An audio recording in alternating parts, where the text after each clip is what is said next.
Hi, this is Gary Goodwin, founder of the Armchair Dreamer, and welcome. This is a place to come for tips, tools, and techniques for increasing your ability to visualize, to imagine, and to do dream work. I'm frequently asked about the ability to recall dreams. Some people will come to me and say they have no dreams, and I let them know that yes, they do have dreams. We all are dreaming 4, 5, 6 times a night, sometimes up to a total of beyond an hour or 2 hours of dreaming. So there's plenty of content that's being produced. What varies, though, is our ability to recall it.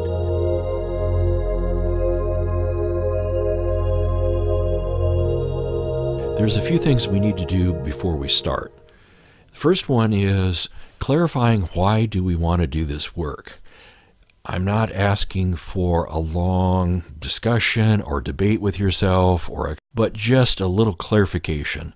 And I've put the question here, why do you want to do dream work, as a statement? It should feel like a statement. This is work. This does require practice and goal setting and some successes and some reversals. And we even have to at times be in opposition with parts of ourselves, especially the part that says, forget this, just sleep during the night. Stop with this dream work.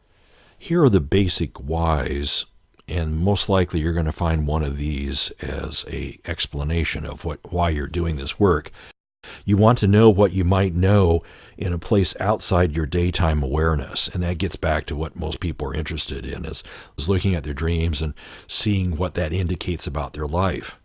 The second one is you need to add more mystery, discovery, creativity to your life, meaning that maybe we feel a little arid, maybe we feel a little disconnected, maybe we feel that we need more poetry than prose in our life. Doing dream work will definitely help swing us back towards poetry and come up with a better mix of poetry and prose in our life. And our life will feel, I think, more fulfilling and more complete. And lastly, dream work is a great avenue to increase skills in visualization and in imagination, because dreams sit right on that spectrum. It's right there alongside visualizing and imagining. Here I say check in, and it'd be a checking in with yourself, saying, is it okay to do dream work at this time? I know in the past there were times that I was so involved with my day life, the last thing I wanted to do is add more complexity to it by remembering dreams and having to mull over dreams as I mull over other things about family or friends or work. So it's checking in with yourself, say, is this a good time? Do I have time to do this? It's not going to take a lot of time, but just getting that okay and also owning that okay. Another part of preparation is splitting dream decoding, which is trying to find the meaning of a dream or dreams, splitting that off, holding off that urge until later, and doing something else. And that something else is getting better at capturing dreams, of getting detail, of getting more dreams, and being able to do this consistently, and putting off a very difficult task, the dream meaning, until later. After all, you're going to be capturing your dreams. You're going to have a recording, or you're going to have some writing of these dreams. So they're not going to be lost. The meanings can be explored later. So put up front, mastering dream recall. Here I say set your capture goal and repeat it to yourself a few times. People vary in how much they want to do this work or how detailed they want to do it. Even fragments, even getting a fragment or two from each night's dream is very important. When you are looking at the meaning later, you'll find yourself spending a lot of time even with just a fragment. So capture those. But people do hit this at 3 different levels, from light to heavy. What I mean by light capture is to get a fragment or dream each night so that during the day you can be thinking about it. A medium capture is to get more than one dream and definitely sink into the details. And then heavy capture says, I'm out to capture every dream that I have tonight. And not only that, I'm going to take the time and the effort and, again, overcome the resistance within myself to record each of those dreams right after they happen and I'm going to record as much detail that comes to mind. I'm going to do the whole thing. Pick which of these levels you want to do right now. Restate it to yourself a couple times during the next few days, and certainly before you go to sleep. I put this in because there is that resistance that I've hinted at, that when we're dreaming along, we're sleeping along, and then, I said to myself earlier that I was going to stop in sleeping and roll over, grab a recorder, or even putting down some notes. There's going to be a resistance to doing that. Our default is to sleep. You're going to hit this, and it's a decision to push beyond it, not to go with that resistance, but to say, no, I'm sticking with what I want to do as far as dream capture, and I know why dreams are important to me, and I will sleep a little bit longer later, but I'm going to press on, and I'm going to do this. This is an obvious one as far as preparation.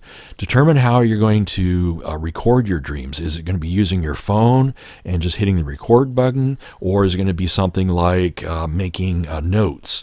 So you need to grab the pen, you need to grab the paper, you need to find a pen light or some sort of light you can use. Figure all that out and figure out where you're going to put it so you can easily find it in the middle of the night. We can capture dreams in a variety of situations, we know that, and even less than ideal situations. But since you have control of your sleeping conditions, it's a good time to look and see if you have enough sleep and the quality of sleep that will allow you to dream. And if there's a health problem like sleep apnea, which directly is in opposition to dreaming, that really needs to be approached first. If pets or people or whatever are disturbing you, or sound or light, it's time to address that so you can have a good night's sleep, meaning that you're going to be able to have lengthy dream periods, and you're going to have multiple dream periods. There are a lot of devices available now that help you increase the quality of your sleep. Some of them slip under the mattress. Some of them sit on the table beside the bed. Some of these devices involve your phone, including ones that will track your dream periods and other stages of sleep. This preparation will take some time, especially setting up your sleeping conditions or figuring out how you're going to record things. So don't rush through it. The quality of your dream capture and the frequency of it is pretty directly related to these preparation steps. If you can get them in good shape, your odds of capturing a lot are greatly increased. There are three things we need to remind ourselves of as we coast off to sleep, or as we're just about to coast off to sleep. First one is to remind ourselves, and this is the big one, that we want to remember dreams. That we want to remember a dream or dreams tonight. The second one is to remind ourselves how many dreams we wish to capture. Is it going to be one? Is it going to be all? A few? Whatever. It's worth asking ourselves to remember and to work towards that goal. And number three, I think we need to end with a positive attitude towards the dream work, what we're doing, and have curiosity. A curiosity about what will we discover during the night, or what will we remember in the morning. What are dreams going to bring us tonight?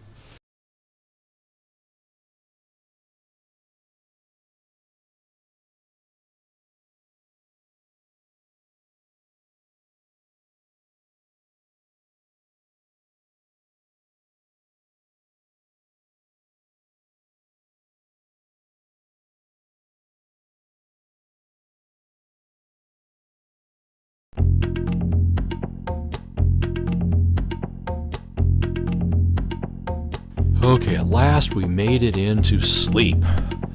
The first thing that we're going to have to learn and develop a skill and practice will take some practice, which is having enough awareness so when a dream rolls in on us, to become aware of it early on. The subtle imagery, the movement, the activity. We need to practice that and find whatever it is for ourselves that our awareness increases a bit as the dream rolls in on us, as we are in the dream. to keep the dream around and to allow it to build and become more vivid, it's best not to move, not to add another variable to what's going on. Movement may increase our level of awareness and make the dream evaporate. So what we want to do is just remain there as a quiet observer, as though we can think of it as being a hunter, hunting the dream, and just being so quiet, not to disturb anything, and to watch the dream from a distance. As we develop our ability to capture dreams, to become aware of them, we should also look beyond just imagery. Imagery is what most of us talk about or think about when we're talking about dreams, but there are other things going on too. Look and see if other senses, a sense of feeling or of movement or a sense of taste or smell, that sort of thing is also happening. Look for those and make that part of the capture.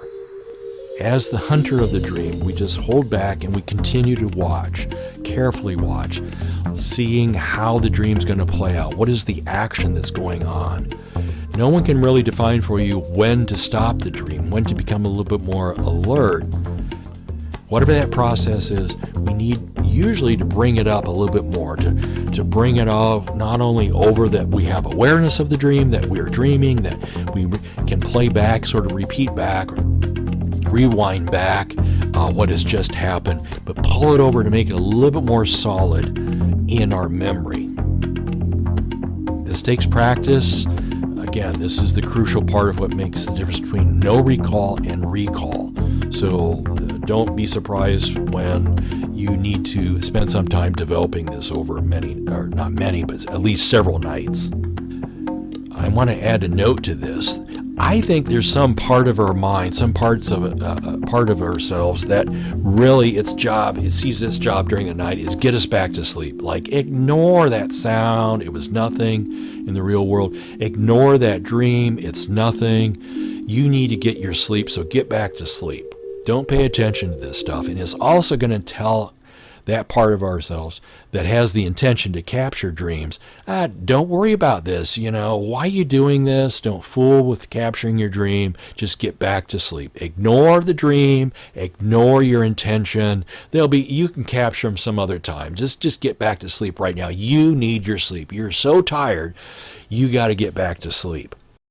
Be aware of that trick. We can't go along with it. We need to push against it. We need to say, no, my intention, I'm going to stick with this. I'm going to resist my resistance recording a dream. I'm going to get this done. This is where our method of that we've decided upon, how we're going to capture the dream. If we're going to capture it right then and there, this is when we make the shift to finding the pen and paper, the light, finding the recorder, and making a real shift. And it's holding in one hand the memory of the dream, and the other one enough alertness, presence of mind to get to our equipment. And I would suggest as soon as we get there that we throw down the bullet points, the major pieces, knowing that we can list the characters, we can list the places, we can list sort of the props, we can list the basic action. Once we have that down, come back and add additional detail. I think another trick comes to play in our mind, again, tugging us back towards sleep, is don't list a bunch of stuff. Don't worry about it. You're going to remember those additional details in the morning. I say don't believe it. So many times I believed it, and by the morning, those additional details were gone. So when I look at the outline of the things I did capture, I'm saying, what is this? This makes no sense to me. So don't trust that message. Now it's time to ease back into sleep. See how skilled you are with that. Giving yourself the message again. If you want to capture more dreams that night, you need to remind yourself of your intention. Then get back to sleep, knowing that the saboteur or the resistance is going to be there saying, hey, you got a dream. We put up with that. Don't worry about any further dreams. You're going to have to push against that. Your intention is going to have to be stronger. And this will take patience, your intentions over your own inner resistance.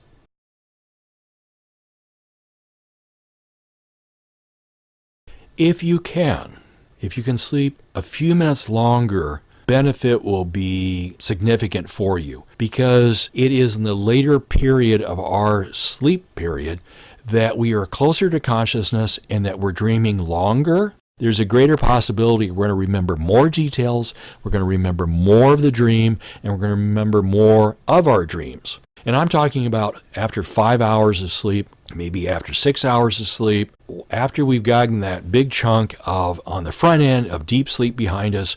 Throughout the night, we're sleeping less and less deeply. We are spending more time dreaming and almost approaching consciousness.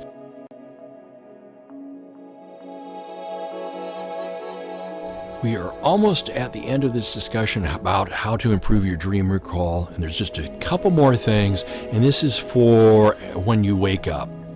This is a good time to send an appreciative message to yourself that you appreciate that you were able to dream, to remember the dream, and to be able to pull some of the details for later use. Somehow or another, and part of this whole mystery of working with the unconscious, if we appreciate the unconscious and let it know through this simple thinking about it, somehow or another the unconscious starts to respond and gives us more opportunities to remember our dreams. Just try it. I think you're going to see that it does work that way. Similar to that step is spending time contemplating. What I mean is just going about your day and your week, contemplating not only what came up for you, but sort of the mystery of how does this stuff come up, how does it respond to what's going on in your life now, as well as in the past, as well as the future. With some success, you're going to be able to have the confidence to say, in the coming days, coming evenings, you want to recall dreams, one or more dreams. So build upon any success, a fragment, a memory of a character, or a memory or recording a whole dream. Celebrate that success and deepen your intention for capturing dreams. To get really good at anything, it is daily practice. If you can, practice daily. If you have to, and we all have to at times, skip this work, try only to skip one day, one night of recording your dreams. If at most 2 nights in a row, try to get back to it by its third night. If you can get back to the next night after skipping one night, you're going to keep your mastery strong. But the longer, like anything else, the longer time that we spend away from our work, we lose it. We lose our capabilities, what we work so hard to develop. It also helps to honor in little ways what came up in the dream. If there's a local location that came up in the dream, go to that location, spend some time there. Not necessarily looking for anything special, but just bringing your night life, your dream life, to your day life, and just let them be in close proximity. If it was a movie you hadn't thought about for a long time, get the movie or the book, or talk to the friend you hadn't talked to in a long time. Connect day and night. I had mentioned separating dream recall from dream decoding. Most people want to get into dream decoding as soon as possible. Understandable. I would suggest easing slowly into it. The way to easily slow into it is explore the dream, what you think it might mean, a little bit on your own before you turn to others, before you turn to other people's books or recordings or YouTube or anything else. Explore, saying, what is this poetry about? Make some of your own notes first. Make some of your own, holding it in your mind for a day or two and see what comes up. Lastly, I suggest that everyone join a dream group. A dream group is created by someone who's interested in dreams, usually not an expert at all in dreams, but who has heard about bringing people together every week, every other week, either in a home or somewhere else, where people will just come and talk about a dream that they've had. It's like having a storytelling group where the story is not a story, but the story is a dream. Everyone listens to it. No one judges it. You cannot judge somebody else's dream. You can listen to it, and you can offer them what you think the dream might be about in a very general and gentle and diplomatic way. You'll have to spend some time looking, but there are dream groups informally structured and pulled together in many communities.